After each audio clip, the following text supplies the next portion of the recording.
Bienvenue dans La Voix du couple, le podcast qui vous accompagne dans cette magnifique aventure qu'est la vie à deux. Nous sommes Anna et Johan, deux humains qui avons fait le choix de partager un chemin commun avec ses joies et ses défis du quotidien. Pour nous, le couple est un espace fascinant qui invite à l'introspection et offre des possibilités d'épanouissement sans limite. Parce que vivre, c'est apprendre à toujours mieux aimer, nous avons à cœur de vous partager les épreuves et les enseignements que nous tirons régulièrement de notre expérience du couple, pour grandir ensemble. Alors que vous soyez ou non en couple, passionné de relations humaines ou amoureux de l'amour, ce podcast est fait pour vous. Cheminons ensemble sur la voie du couple. Bonjour à tous. Bonjour. Bienvenue dans ce nouvel épisode de La Voix du couple, épisode 14. Et aujourd'hui, c'est un épisode un peu spécial parce qu'on a décidé de répondre à toutes vos questions Dr Love vous nous avez envoyées sur Instagram. Donc, allez nous suivre sur Instagram si jamais vous voulez nous poser des questions pour ce type de format-là. Alors, je précise que le format Dr Love à la base, c'est un format qui est uniquement sur Instagram, où vous me posez des questions et où j'y réponds en face cam. Mais là, cette fois-ci, on a décidé d'en faire, de dédier un épisode entier à ce format. À vos questions. Voilà. C'est vrai que moi, c'est un exercice que j'ai pas trop l'habitude de faire et que je vais vous dire toute la vérité. Je suis un peu mal à l'aise de donner mon avis sur vos relations et vos situations de couple ou de célibat. Et du coup, voilà, je vais me prêter au jeu pour cet épisode. Je sais pas ce que ça va donner, mais on va essayer. Ouais. C'est vrai que normalement, c'est Yo-Yo qui s'occupe de cette partie-là, justement pour cette raison-là. Mais ça va être cool d'avoir deux points de vue différents aussi sur les questions. Oui. Et peut-être aussi un petit point, c'est qu'il y a beaucoup de questions, vous allez voir, qui en fait, alors ça revient beaucoup, hein, c'est aussi une des raisons pour lesquelles il y a certaines questions auxquelles on répond peut-être moins dans les formats Dr Love, sur Instagram quand on les fait comme ça en one shot, c'est qu'il y a des questions en fait où vous nous demandez notre avis sur un sujet où seul vous en fait pouvez avoir la réponse. Ouais. Et c'est en fait le truc type de ça, c'est la personne qui est avec quelqu'un qui veut pas s'engager, par exemple, qui surinvestit la relation alors que l'autre personne s'en fout un peu et donne que des signaux de désinvestissement, et qui demande mais pourquoi est-ce qu'il s'engage pas, ou comment je dois faire, où est-ce que je dois rester, ou qu'est-ce que je dois faire, voilà. Ouais. Et en fait, à chaque fois, en réalité, c'est la même réponse à apporter à chaque fois. C'est une question de limite, donc une QDL. On va appeler ça une QDL. On va appeler ça parce qu'en fait, en réalité, c'est à vous de savoir, de regarder à l'intérieur de vous, de savoir si c'est OK de tolérer une situation comme celle-ci, où vous êtes en train de donner énormément face à quelqu'un qui s'en fout. C'est une question de tolérance, de limite, d'où l'appellation qu'on va donner à ce type de questions. Peut-être un petit jeu on va dire l'intitulé de la question et peut-être essayer de deviner avant qu'on le dise si c'est une QDL ou pas. C'est-à-dire, est-ce que vous pouvez... c'est une question dont seul celui qui pose la question a la réponse, finalement. Ouais, exactement. Et où, en fait, le fait d'essayer de trouver une réponse objective à l'extérieur est voué à l'échec parce que ça peut pas marcher, quoi. Voilà. Yes. Donc, c'est intéressant. Et peut-être qu'on va commencer, du coup. Ouais, on commence par la première question. Ouais. Donc, la première question, tout est anonyme, hein, donc ne vous inquiétez pas. Ouais. La première question, c'est comment redonner une chance à son couple quand notre cœur bat ailleurs. Ouais. Ouh, ça commence fort. Ouais, là, derrière, le premier truc qui vient, c'est... on l'avait un peu travaillé, cette question, là, on avait regardé. Le premier truc qui vient, c'est une question de culpabilité derrière. Ouais. On ressent beaucoup de culpabilité. Ouais. En fait, comment redonner une chance à son couple quand notre cœur bat ailleurs ? Il y a cette idée derrière que qu'on ressent du coup quelque chose pour la personne qui n'est pas dans le couple, le cœur bat. Et en même temps, on a envie de redonner une chance à l'intérieur du couple. Il y a une espèce de crispation aussi sur le sentiment qu'on peut ressentir à l'extérieur du couple, qui crée un espèce de vertige. Et à cet endroit-là, il y a de la culpabilité. Ouais, c'est sûr. Sinon, elle n'aurait pas posé la question. Non. C'est qu'elle se sent coupable de ressentir ça pour quelqu'un d'autre que son mec. Et ça parle d'un truc hyper intéressant. On va peut-être développer sur ce sujet-là. C'est cette idée, surtout quand on est dans un couple monogame exclusif. Ouais. À quel endroit, en fait, on peut se sentir légitime de ressentir une attirance pour quelqu'un et quelles limites on met par rapport à ce truc-là. Est-ce qu'on va se sentir coupable, par exemple, simplement de ressentir quelque chose ? Ouais. Tu vois ? Ouais. Est-ce que c'est sain ça, Est-ce je que suis pas certain. Ouais. Et peut-être Attends, que de quoi ben, le fait de se sentir coupable, de ressentir quelque Ah chose. oui, c'est ça, parce qu'en fait, finalement, c'est humain. Ouais. Ça peut être le cas, tu vois, tu peux trouver quelqu'un de beau, même objectivement, tu peux le trouver sympa, tu peux le trouver cool et tout. Mais est-ce que ça veut dire que tu dois forcément quitter ton mec ou ta nana pour voilà. C'est Bah, un en peu fait, moi, il y a un la truc question. derrière qu'on avait noté à ce propos-là et qui est hyper intéressant. C'est cette idée que la culpabilité renforce ce qu'elle essaie de nier. Ouais. C'est-à-dire que là, dans une situation comme ça, t'es avec ton mec, peut-être ça peut bien se passer avec lui ou ça peut être une période un peu plus creuse. Et tout à coup, tu rencontres quelqu'un qui te fait vibrer. Et en fait, s'il y a de la culpabilité qui vient directement par rapport aux sentiments que tu vas ressentir, par rapport aux sensations, par rapport à cette espèce de désir qui monte en toi face à une autre personne, cette culpabilité, si elle est trop forte et qu'elle n'est pas accueillie, si le sentiment que tu as justement par rapport à la personne n'est pas, ou ce ressenti n'est pas accueilli et qu'il est tout de suite bloqué par une espèce d'émotion secondaire de culpabilité qui vient te ronger, t'interdire de ressentir ce que tu ressens, en fait, ce qui se passe, c'est que loin de laisser l'émotion te traverser, ça va bloquer. Et c'est comme ça qu'on se retrouve à faire en fait des conneries finalement peut-être. Parce que un truc qui pourrait passer, c'est-à-dire simplement ah là, cette personne me fait m'émeut, il y a un truc qui se passe, j'ai ressens du désir. Mais en fait, ça c'est un truc animal. Tu peux aussi choisir de laisser ce truc-là te traverser complètement et en fait laisser cette émotion aller au bout à l'intérieur de ton corps, te laisser traverser par ça, en décidant de pas agir parce que tu tiens à ton couple. Ouais. Et tu laisses le truc comme ça venir, monter, puis après descendre, et puis tu rentres chez toi, et puis voilà. Ouais. Et tu peux choisir de dire ah non, j'ai pas le droit de ressentir ça. Ça, j'ai pas le droit. Parce que je suis en couple et c'est pas possible. Et ça, je pas. Et quand ça, tu fais ça, pire. et le problème, c'est qu'en faisant ça, après, ça peut durer des semaines derrière. Ça peut durer des semaines. Tu peux rester kéblo pendant des semaines. Ça peut s'enrichir, tu vois. Tu peux te faire encore plus de films par rapport à cette personne. Elle reste de plus en plus dans ta tête et tout. Et tu te poses de plus en plus de questions du coup sur ton couple. Et en fait, le message derrière, c'est peut-être accueillir ses émotions, même si au début tu peux ressentir un peu de culpabilité. Essayez, c'est pas facile, hein. Essayez de mettre cette culpabilité de côté, ressentir à fond cette émotion. Si jamais tu parles à cette personne, te dire je passe un moment hyper agréable avec elle et c'est hyper cool, tu vois. Et après, une fois que tu t'es autorisé à sentir cette émotion agréable, donc sans culpabilité, revenir à ta vie et tu verras que je pense que ça passe du coup beaucoup plus vite. C'est ça que tu dis. Ouais, tout à fait. Ne pas trop se laisser guider tout de suite par ses émotions. Ouais, en fait. Parce que ça peut être dangereux. Ouais, quand tu kéblo. Parce qu'en fait, la culpabilité, c'est une émotion secondaire qui arrive après une première émotion qui vient. Et tu te dis, j'ai pas le droit de ressentir ça. Et quand tu te dis que t'as pas le droit de ressentir ce que tu ressens, ça crée une émotion secondaire qui est l'émotion de culpabilité. Ouais. Tu vois ? Et c'est ce truc-là dont on te dit, par exemple, ne pense pas à un éléphant rose. Tu vas penser immédiatement à un éléphant rose. Et il suffit que tu te répètes pendant des semaines, ne pense pas à un éléphant rose, ne pense pas à un éléphant rose. Tu vas être sûr que tant que tu te diras qu'il faut pas que tu penses à l'éléphant rose, tu vas penser à l'éléphant rose. Donc c'est la même chose avec le désir et la culpabilité. C'est pareil, ouais.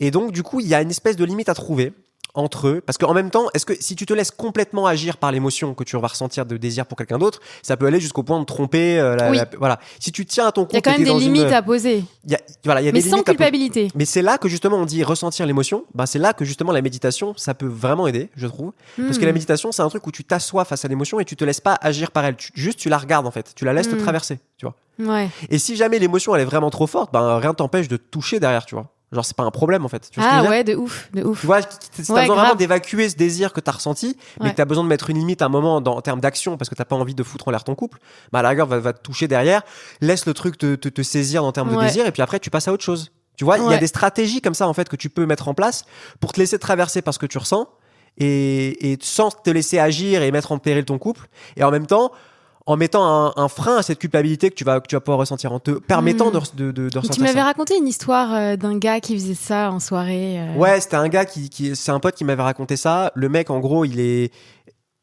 très amoureux de sa meuf, mais parfois en soirée, il rencontre une nana et tout. Et en fait, ce qui se passe, c'est que il s'autorise carrément mentalement l'idée qu'il pourrait coucher avec. Ah ouais. Carrément, genre il va jusque-là. Et en fait, donc du coup, il se laisse traverser par l'émotion, mais en même temps, il se fait assez confiance pour savoir que en fait, ça n'arrivera pas, parce qu'il aime sa femme, en fait. Et du coup, c'est un espèce de trick qui est un peu dangereux. C'est un peu dangereux, parce que c'est pas un truc à dire à tout le monde. C'est pas un truc à dire à tout le monde. Ouais. Tu vois, si t'as tendance à, c'est pas, voilà. Mais Mais par contre, c'est vrai, ce que je trouvais intéressant, c'était cette idée de, en fait, de se laisser vivre ce qu'on ressent. Et en fait, le mec, finalement, il disait qu'à la fin, il couchait jamais avec la meuf en question, et que c'était un moyen pour lui, en fait, un espèce de tricks mental qu'il avait trouvé pour s'autoriser à vivre le désir qu'il ressentait et passer à travers, en fait. Et voilà, donc je dis pas que c'est le truc à faire en général, mais c'est un exemple qui donne peut-être un autre point de vue sur cette question de la culpabilité. Et puis dites-vous que c'est humain, tu vois. C'est normal, en fait. C'est normal. Et puis même quand nous on est en soirée, par exemple, on sort pas très souvent, mais quand on est en soirée, par exemple, bah évidemment qu'on a des limites, mais par exemple, je sais que toi, tu vas pas m'interdire d'aller parler à des gars et moi, je vais pas t'interdire d'aller parler à des meufs, en fait, tu vois. Et pareil, des fois, on se dit, ah, celle-là, elle était belle ou ce mec, il était beau et tout, genre, mais tu vois, c'est objectif et c'est normal.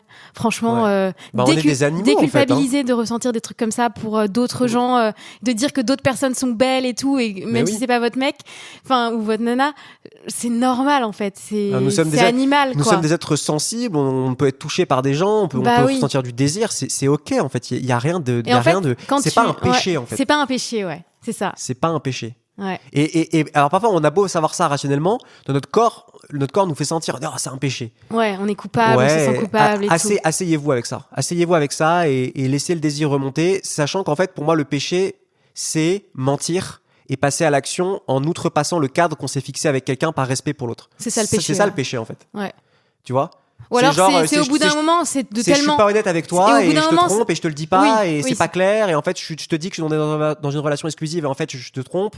Ouais. Là ça devient du péché. Mais ressentir ce que tu ressens, tu seras jamais coupable de ressentir ce que tu ressens. Ou jamais. Attends. Ou juste un autre truc aussi, de ressentir tellement de culpabilité qu'en fait tu boucles sur une autre personne alors que t'es en couple. Ouais. Pour moi, ça c'est pas normal aussi. Il y a une forme de tromperie là-dedans.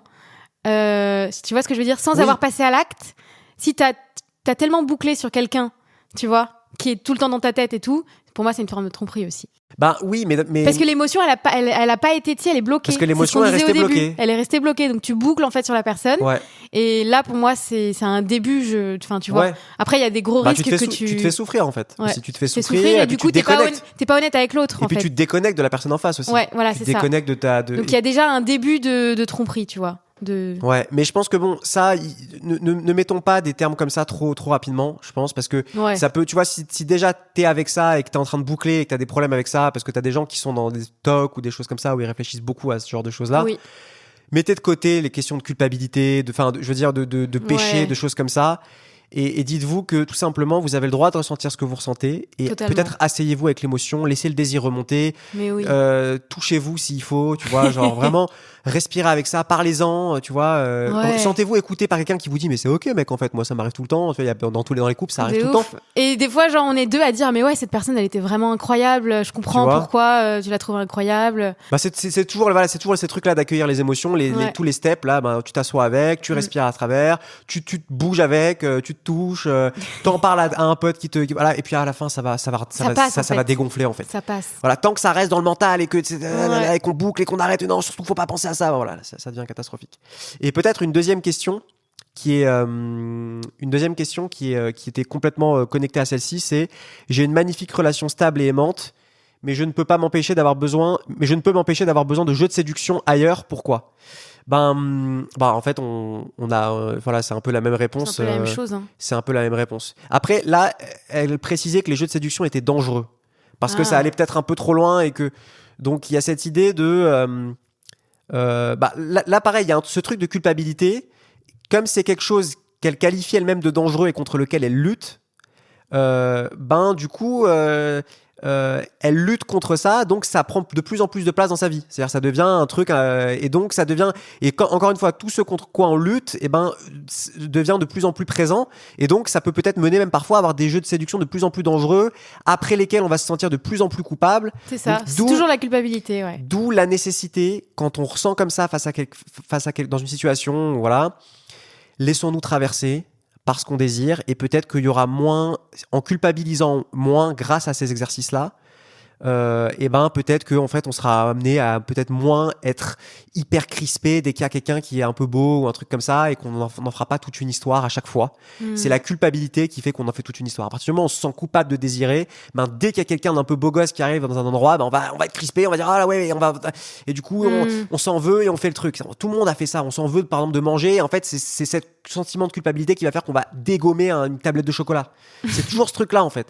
Alors que si on se dit ok, je remarque que cette personne est belle, j'ai pris l'habitude maintenant de ressentir ce que je ressens quand je le ressens et de me laisser le ressentir, en fait no big deal quoi, genre la personne elle passe, on va lui parler 2 minutes et puis c'est tout. Ça devient dangereux quand tu boucles. C'est une question de beaucoup de, là tu sens dans la deuxième question, elle a besoin de jeux de séduction ailleurs, comme si aussi elle avait pas confiance en elle, et tu sais que c'était un peu pour se rassurer sur sa confiance en elle aussi. C'est vrai. Peut-être travailler sur cette confiance en toi, et en fait fais-toi confiance sur tous les plans, sur le plan que sur le fait que tu peux ne pas tromper ton gars, tu vois. Il y a peut-être un truc comme ça aussi. Oui, c'est-à-dire que fais-toi confiance. Voilà, c'est ça. T'es pas une horrible putain. Je suis désolé, hein, mais non, je te jure. Non, ça ressort parce qu'il y a ça derrière. En fait, j'ai l'impression qu'elle se juge énormément d'avoir des jeux de séduction, comme si la séduction c'était un truc qui était sale. C'était sale. Et vraiment, et je dis ça, c'est pas du tout pour te juger toi, c'est parce que c'est ce qui ressort dans ton inconscient, dans ce que je ressens. Genre, tu te disqualifies comme si t'étais en fait, non, t'es juste un être humain, un être de désir, quoi. Et c'est beau, en fait. Et tu vois ce que je veux dire? C'est pour ça que je dis ça, hein. C'est pas. Oui. Et c'est ok en fait. Et je trouve que la séduction, et si on bloque là-dessus, si tu lui ajoutes la séduction, je trouve que c'est peut-être même un truc un peu normal, tu oui. vois. Mais si tu lui mets de la culpabilité là, et un manque de confiance, là ça devient dangereux. Exactement. Tu vois. Donc t'es pas tout l'univers de la salope, de la traînée, ce truc-là qui habite de façon inconsciente parfois nos comportements. Surtout les femmes, t'as le droit d'être une jeune femme belle qui est sûre d'elle-même et qui est consciente de qui elle est et qui peut se laisser émouvoir par le monde et par les autres. Mais fais-toi confiance. Franchement, fais-toi confiance. Y a pas de raison en fait. Voilà. Alors, next question. Alors, que faire quand la belle-mère a réussi à briser la relation par la fusion avec son fils? Il y a beaucoup de choses à dire là. Ouais. Bon, à la fois beaucoup et pas tant que ça. Ouais. En fait, déjà, tu accuses tout de suite la belle-mère. Tu dis qu'elle a brisé la relation par la fusion avec son fils. Mais déjà, pour être en fusion, faut être deux. Donc, exactement. Donc, si la belle-mère était en fusion avec son fils forcément, il lui répondait en fait dans cette fusion. Donc, le fils, c'est-à-dire ton ex, est aussi un peu responsable de cette rupture. Ça, c'est le premier point. Ouais. Ben, cette idée, en fait, que, tu sais, on parle beaucoup nous-mêmes sur la chaîne de cette idée de, l'éducation qu'on a reçue, à quel point elle va nous conditionner dans les fusions qu'on a. On a parlé énormément de ce sujet-là. Ouais. Mais en fait, il y a un autre truc qu'on a peut-être moins dit, mais qui est très important aussi, c'est que on est responsable aussi. C'est-à-dire qu'à un moment, en tant qu'individu, on peut décider de défusionner. On peut décider de prendre la responsabilité de sa vie, en tout cas de commencer à le faire pour, tu vois, donc on n'est pas simplement les pantins permanents et les permanentes victimes de notre éducation sans qu'il y ait rien à faire de ça. Ouais. C'est faux. C'est une vision qui me parle pas du tout. On a toujours le choix en fait et donc, si on le veut vraiment. Exactement. C'est pas facile, hein, mais si on le veut vraiment, on a toujours le choix. Et donc là, dans ta question, il y a une double déresponsabilisation. Donc il y a déjà, tu vois pas la responsabilité de ton mec dans le fait qu'il était aussi responsable de s'être laissé fusionner avec sa maman. Ouais. Que lui n'a pas mis de limite à ça. Ouais. Donc déjà, c'est le premier point. Et il y a peut-être aussi ta responsabilité dans la rupture. Parce que là, c'est la faute de la belle-mère, c'est la faute de... Et moi, il y a un truc qui ressort aussi, c'est que j'ai l'impression que tu psychanalyses un peu ton mec sur les rapports qu'il a avec sa mère. Il y a peut-être quelque chose à voir derrière avec un truc du sauveur. De se dire, tu vois, là, t'as essayé de mentaliser un peu ce qui allait pas en essayant de diagnostiquer ton mec avec des trucs un peu psychanalytiques, genre de fusion et tout ça. Et à quel endroit, toi aussi, peut-être, à quel endroit, toi, t'as une responsabilité aussi dans le fait que t'es peut-être aussi trop rapide à psychanalyser les autres autour de toi, peut-être un truc du sauveur derrière.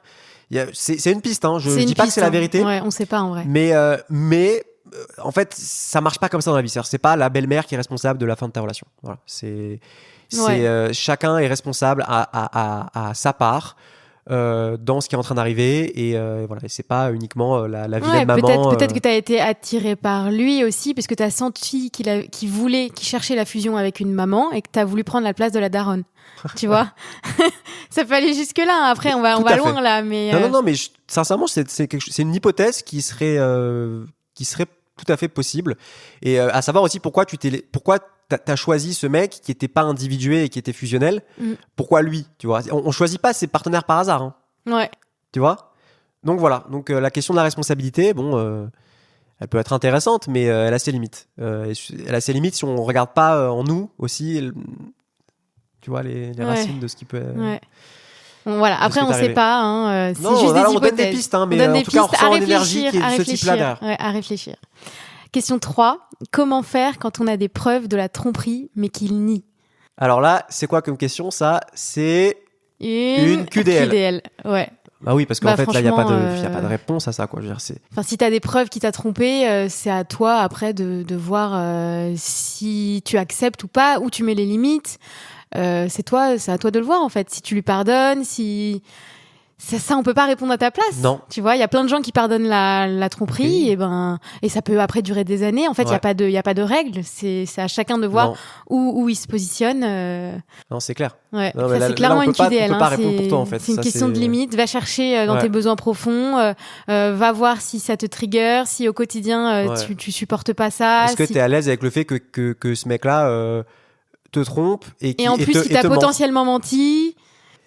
Encore une fois, sincèrement, je dis ça sans fausse ironie ou quoi que ce soit. Ouais. Il y a des gens qui peuvent pardonner ça, mais maintenant la question c'est pas de nous savoir quel est ton avis. Moi, par exemple, si tu demandes mon avis à moi,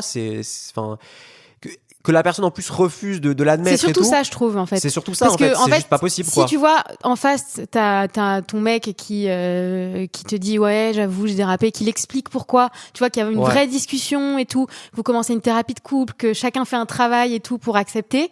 Là, tu vois, mais pour moi, tu peux dépasser de ouf. Je pense qu'il y a des gens qui seraient. C'est pour ça qu'encore une fois, là, on donne un peu notre avis, mais en vrai, c'est le but aussi. Mais ce qu'on dit là, c'est moins important. Enfin, en fait, c'est juste une QDL pour moi cette question. C'est à toi de voir. C'est à toi de voir. Il y a pas de. Voilà. Ouais. Allez, next.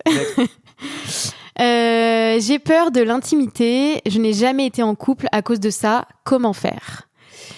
On ressent dans ta question déjà que le fait que t'aies jamais été en couple, donc c'est un truc que tu subis un peu, et toi tu l'associes à ta peur de l'intimité, donc t'as pas choisi ce truc-là, tu le subis, t'as peur de te dévoiler, etc.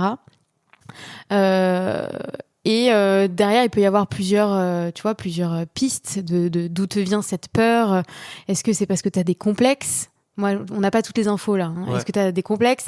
Franchement, si c'est le cas, moi je te dirais que les complexes, on s'en fiche. Enfin, c'est dur de dire ça, hein, mais moi je sais que par exemple j'avais pas mal de complexes avant de rencontrer des mecs. J'aimais pas trop mon corps et tout. J'aimais pas mes fesses. J'aimais pas. Il y a plein de parties. J'aimais pas mon ventre, etc. Et j'ai trouvé trop gros, tout simplement. Et en fait. Alors que moi j'adore perso. Hein, bah voilà. Et en fait. Le fait de me mettre quand je me suis mise avec toi, c'était tes trucs préférés, en fait, tu vois. Et ça m'a tellement décomplexée de me dire, mais en fait, tous ces trucs-là où je me disais, ouais, les mecs, ils vont pas aimer, donc je suis pas à l'aise avec mon corps dans l'intimité, ça va les dégoûter et tout. Mais en fait, c'était l'inverse c'est vraiment l'inverse qui s'est passé. Et toi, t'as littéralement embrassé ça et tu m'as grave redonné confiance en mon corps. Mais c'est parce que tu t'es pas laissé dominer par tes complexes, au sens où t'as traversé. Je les ai traversés. La peur que t'avais par rapport à ça. Ouais, clairement. Et voilà. J'ai au bout d'un moment, j'ai lâché prise et je me suis dit bon, si cette personne elle m'aime bien quand même, il y a pas de raison qu'elle aille psychoter sur une fesse trop grosse ou un petit bidou, tu vois. Genre en vrai, quand t'aimes la personne. Tu dépasses un peu ces trucs-là. Mais je peux comprendre, hein, si t'es très complexé, mais il faut te faire un travail là-dessus et essayer de lâcher prise. Et peut-être aussi que tu idéalises aussi les relations intimes. Et je te dis ça parce que moi aussi, j'ai vécu ce truc-là vachement. Je pense qu'il y a un truc religieux derrière, peut-être lié à mon éducation, etc., où il y avait vachement un tabou sur la sexualité. On n'en parlait pas trop. Tu vois, c'était pas interdit, mais on n'en parlait pas trop. Et du coup, ouais, je me suis fait tout un film de la première fois. J'avais peur, quoi. Pour moi, c'était un truc hyper limite de pureté, tu vois, ouais, très symbolique en fait. Et en fait, j'ai envie de te dire, ok, tu peux accepter d'être comme ça et te dire, c'est un truc important pour toi. Donc, si tu veux pas le faire avec n'importe qui, ne le fais pas avec n'importe qui, ça c'est mon premier conseil. Si c'est important pour toi, bah t'as le droit en fait. Franchement, moi je sais que c'était important pour moi et j'avais pas envie de prendre le premier date Tinder, tu vois, pour le faire.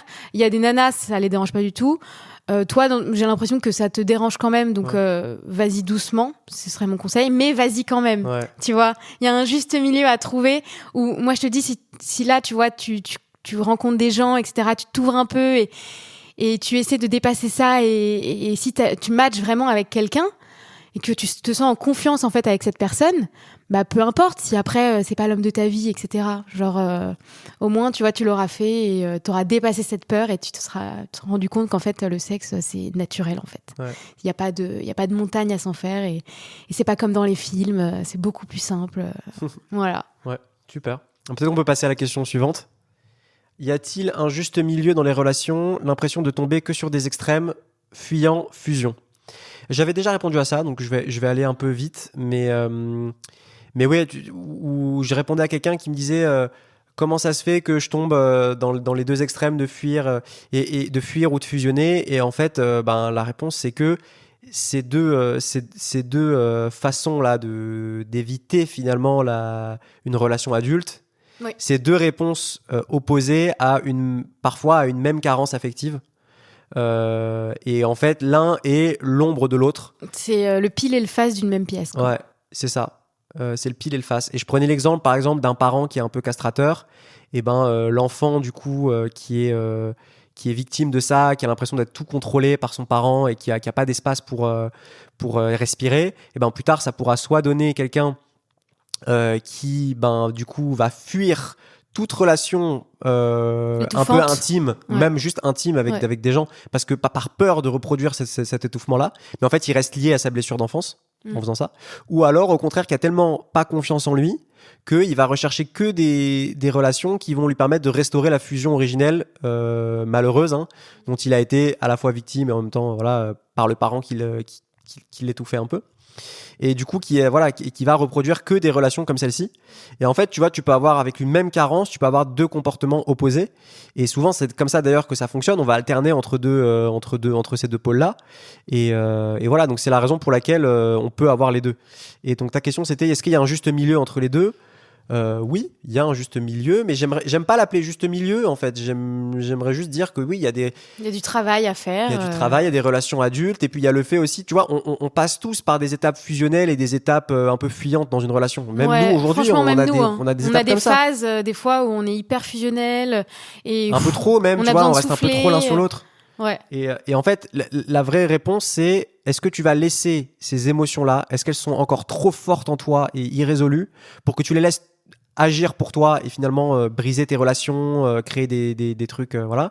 Ou est-ce que tu vas décider de respirer à travers et finalement en fait de laisser ça te traverser, quoi, tu vois, et de maintenir la relation malgré ça en fait. C'est ça. Et de travailler dans la relation. Pour ça. Ouais. Et donc voilà, et ça, je pense que c'est la. Et en vrai, je trouve que pour le coup, la relation, elle aide vachement à dépasser ce truc-là. Ouais. On le disait, tu peux toi aller faire des thérapies, aller voir un psy, etc. Mais c'est bien aussi de se rendre compte de ça quand t'es en relation et de faire ce travail en relation. Alors, ne va peut-être pas t'empêcher de te mettre en couple parce que t'as peur justement de ça. Parce qu'en fait, si tu fais ça, c'est-à-dire si en permanence, à chaque fois dans la relation, tu romps au moment où les émotions fortes commencent à ressurgir, et les émotions, tu les dépasseras jamais. Les émotions de soit d'avoir envie de fuir, soit une espèce de fusion qui te fait peur ou un truc comme ça, en fait, ça. Tu fais que repousser le problème en fait. Tu fais que repousser le problème parce que tu vas reproduire à chaque fois le truc en fait. Il y a que en respirant à travers le truc et en te prouvant que tu peux dépasser ça en fait que tu vas que tu vas le faire en fait. Voilà. Ouais. Donc ça c'est le juste milieu. Le juste milieu, c'est une notion qui est très mentale en fait. Je pense pas qu'il y ait juste Non, milieu il y a entre juste les un deux. travail. Il y a juste un travail pour seul et avec l'autre. Seul et avec l'autre pour respirer à travers les blessures que tu as encore en toi quoi. Exactement. Et on revient à chaque fois aux 5 piliers. Donc, je vous renvoie au post sur Instagram qu'on a fait là sur les 5 piliers de l'accueil émotionnel. Ouais. Encore une fois, t'asseoir avec avec ton émotion. T'as le fait de respirer à travers, t'as le fait de bouger avec, le fait de te confier à quelqu'un d'autre, le fait d'être reconnu là-dedans. Tous les trucs de l'accueil émotionnel qui vont te permettre de passer à travers, de vivre pleinement ce que tu ressens, plutôt que de bloquer et de foutre le truc et de régler le problème dans l'extérieur en disant non je veux pas, ou en bloquant quoi. Ouais, Voilà. et en plus quand tu fais ça et que tu le communiques à ton partenaire souvent il est comme toi parce que en général les blessures s'attirent, tu vois. Donc en fait en lui partageant ça, tu vas aussi l'aider, tu vois. Donc tu fais le travail pour deux en fait finalement et lui après il va le faire aussi. Enfin c'est un truc commun quoi, c'est un échange. Alors, question d'après qui est un peu connectée, c'est comment réussir à sortir des mêmes schémas relationnels. Et ça, je vais répondre rapidement à ça. Je pense que quand tu remets des schémas comme ça et que vraiment, genre, c'est la boucle, c'est genre, elle est vraiment présente, ça fait vraiment 2, 3, 4, 5, 6 fois que tu remets le truc. Il y a un moment où, si la boucle, elle est tellement là, le mieux à faire, c'est pas de continuer à chercher dans l'extérieur quelqu'un qui va truc ou tu vois. Après, il n'y a pas de règle, hein, mais ce que je te conseillerais d'abord, c'est de décaler le problème. Et plutôt que de te concentrer sur les relations, c'est de te concentrer sur ce que tu peux accomplir dans ta vie à d'autres endroits qui vont te permettre de prendre confiance, d'être plus responsable de ta vie et de t'individuer, en fait, de devenir un individu plus autonome, plus créateur de sa propre vie.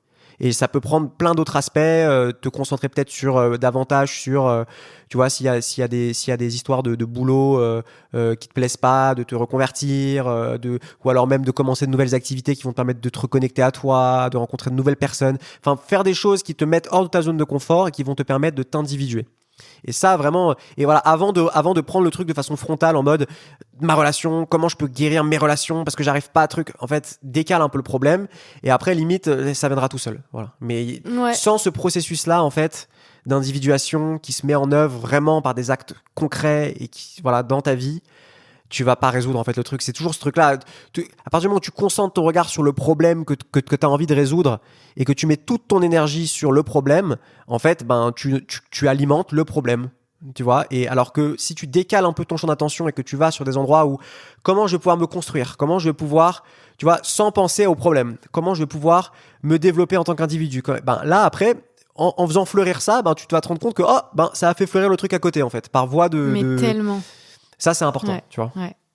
Mais tellement. Mais moi, ça m'est arrivé dans ma vie. Hein. Des fois, je faisais des focus sur des trucs, sur mon travail, en me disant, ouais, mais c'est ça le problème. Tant que j'ai pas réglé ce truc, je vais toujours être malheureuse, etc. Et genre, il a suffi que je change d'autres paramètres, en fait, dans ma vie. Et ça a réglé ce truc-là. Et je me suis rendu compte, mais en fait, c'était pas ça le problème. Tu vois. Ah ouais, franchement, ça me parle trop. Et je suis sûre que ça vous parle aussi. Je suis sûre que ça vous est déjà arrivé, ce truc-là. C'est peut-être, c'est l'ultime conseil que je peux vous donner sur ça. Ouais. Sur les histoires de boucles, décaler votre champ d'attention, en fait. Tant que vous vous concentrez sur la boucle, ça marche pas, quoi. Concentrez-vous sur l'endroit où vous voulez être plein. Où c'est déjà peut-être un peu plein et enrichissez cette plénitude, quoi. Ouais. Alors, question suivante. Je suis en relation depuis 1 an avec un homme qui vient de m'avouer qu'il est toujours avec son ex et qu'il nous aime toutes les deux. Je suis perdue. Alors ça, c'est quoi comme question ? Déjà, c'est normal que tu sois perdue parce que c'est une QDL, clairement. Est-ce que t'es OK d'être avec un gars qui est polygame, qui te le dit pas et qui depuis 1 an, en fait, sans te le dire, veut ménager le chou et la chèvre. Non, c'est quoi le beurre et l'argent du beurre. Oui, c'est ça, il veut le beurre et l'argent du beurre. Et puis, il te met face au fait accompli après 1 an. Je comprends que ton témoignage et que ça doit être très dur. Parce que je pense que tu l'aimes, t'as développé des sentiments. C'est super dur, mais on peut pas répondre à ta place. Tu te dis que son ex, elle va finir par partir, etc. Et mais ne mets pas trop d'attente sur comment tu vas pouvoir le changer lui ou quoi que ce soit, parce que lui, s'il en est venu à dissimuler un truc comme ça pendant 1 an et tout ça, soit tu fais avec et c'est OK pour toi et en fait au fond t'es polygame aussi et en fait y a pas de problème, soit t'es profondément pas ça et la réponse tu la connais déjà en fait, hein, tu vois, c'est QDL. QDL. Question de limite. Ah, QDL. Question là, de franchement, c'est pas trop compliqué. Bah si, c'est compliqué, mais c'est à toi de faire le. C'est pas à nous de faire le travail. C'est à toi de faire le boulot. Et en même temps, assez simple parce que c'est à toi de trancher, quoi. Ouais. Alors. Comment gérer l'anxiété dans le couple entre parenthèses, TOC de couple. Ouais, le TOC de couple, c'est un sujet qui est... Pour ceux qui connaissent pas, c'est le fait d'avoir des idées compulsives sur le fait de s'interroger, par exemple, sur est-ce que j'aime mon partenaire ? De se dire, mais en fait, peut-être que je l'aime pas, peut-être que je l'aime, je sais pas. Avoir des idées comme ça qui ont... donc, ça ressemble au trouble obsessionnel compulsif. Toujours remettre en question, en fait, sa relation. C'est des idéations un peu compulsives, comme ça, qui génèrent une angoisse et voilà, qui sont axées sur le couple. Et ça revient par rapport au truc de la culpabilité dont on parlait dans le premier point. C'est cette idée que tout ce contre quoi tu luttes, y compris tes pensées intrusives, tout ce contre quoi tu luttes, tu l'alimentes et tu le renforces et tu lui permets d'être présent encore plus dans ta vie. Donc face à une pensée du type est-ce que je l'aime ou est-ce que je l'aime pas, si tout de suite tu te mets à essayer de te rassurer par rapport à ça, en essayant de trouver mentalement des raisons qui vont te prouver que tu l'aimes. Est-ce que je l'aime ? Alors oui, ça j'ai fait ça hier, mais ça j'ai fait ça. En fait, quand tu fais ça, ce que tu fais, c'est que tu es en train d'alimenter énergétiquement la question angoissante qui venait à la base, est-ce que je l'aime ? Et en fait, du coup, c'est un peu contre-productif, parce que contre-intuitif, je veux dire, parce que à la base, tu as une pensée qui te fait angoisser, du coup, tu vas chercher à te rassurer par rapport à ça, mais le fait de se rassurer alimente la pensée. Ça, c'est un truc de TCC qu'on apprend en TCC, justement. TCC, thérapie cognitivo-comportementale, où on te dit juste, essayer de pas alimenter les idées, ce type d'idées-là, en fait. Et dis-toi un truc. Si tu restes avec la personne, malgré toutes les pensées que tu as, si tu restes avec elle, si ton corps reste avec, c'est que, en fait, tu l'aimes, tout simplement.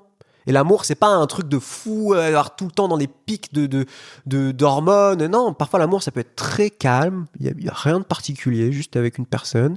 C'est cool. Vous êtes deux animaux comme ça là, qui cohabitent en paix. Il y a pas tellement de problèmes. C'est de l'amour aussi en fait. C'est très bien. Nous on vit ça avec Anna la plupart du temps. C'est ok, tu vois. Et voilà en fait. Et en fait, à partir du moment où ton corps se laisse être là-dedans. Et qu'il n'y a pas de problème majeur, hein, parce que parfois il peut y avoir des problèmes majeurs. Attention quand même. Mais je veux dire, mais si tu sens qu'au fond c'est juste des petites interrogations comme ça, mais que dans les faits ça coule, c'est ok, c'est un endroit safe pour toi, c'est un endroit de croissance aussi, voilà. C'est ok. Ben en fait, c'est ton corps qui a déjà pris la décision pour toi. Et le problème avec le TOC, c'est que c'est des gens qui mentalisent beaucoup trop, qui sont beaucoup trop dans l'intellect et qui oublient. En fait, que la réalité telle qu'on la vit, elle est vécue à 95% par notre corps, en fait. C'est notre corps qui décide de là où on va, en fait, dans la vie. Genre, c'est lui qui est là ou qui est pas là, en fait, tu vois. Et donc pour ça, réaligne-toi avec ton corps. Et toutes les pratiques, encore une fois, d'accueil émotionnel, pleine conscience, pleine présence, la méditation, revenir au corps, respirer, tu vois, la respiration, toutes ces techniques-là dont on parle à chaque fois, qui vont te réaligner avec la réalité immédiate de ton corps et non plus les questionnements qui t'emmènent très loin, tout ça, ça va t'aider aussi. Voilà. Ça, c'est... Je pense que c'est... Voilà. Je pense que n'importe quel thérapeute en TCC en viendra à peu près à ces conclusions-là. Oui, franchement, si tu sais toi-même que c'est un TOC et que c'est pas genre que t'es en danger dans la relation, parce que ça peut être ça aussi, hein, des fois tu te poses des questions parce que l'autre est violent, verbalement, physiquement, etc. On exclut ça. Mais c'est pas la même question. Là, on parle pas de ça. On parle vraiment de t'es dans une relation qui a l'air plutôt saine. Mais dans ce cas-là, c'est plus du TOC, parce que si t'as des raisons objectives, en fait. Le TOC, c'est quand... oui, c'est quand il n'y a pas vraiment de raison, en fait. Il peut aussi y en avoir, mais quelques-unes que tu vas te chercher mentalement. Mais il y en a, des fois tu cherches. Parfois tu cherches, et parfois c'est évident, évidemment, s'il y a des cas d'abus et tout ça. Là, c'est plus du TOC, ouais. Là, c'est normal de se sentir hyper mal, et voilà, enfin bon.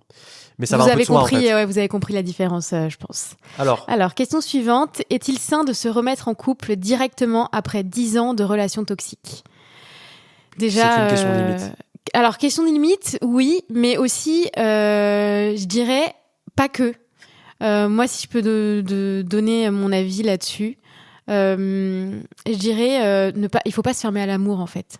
Quoi que vous ayez vécu dans votre vie, je trouve ça dommage de se dire, non, là, tu vois, j'ai vécu 10 ans de relation, je me ferme à l'amour parce que c'était horrible et je peux pas. Je trouve que c'est dommage parce que en fait, il y a pas de règle. Tu peux tomber, si tu restes ouverte à l'amour, tu peux croiser sur ton chemin, même après 15 ans, 20 ans, 30 ans de relations toxiques, même après avoir eu des gosses, même peu importe en fait ton chemin de vie, tu peux croiser sur ce chemin-là une personne qui t'accueillera avec tes blessures, tu vois, qui sera là en fait malgré ce que tu viens de vivre.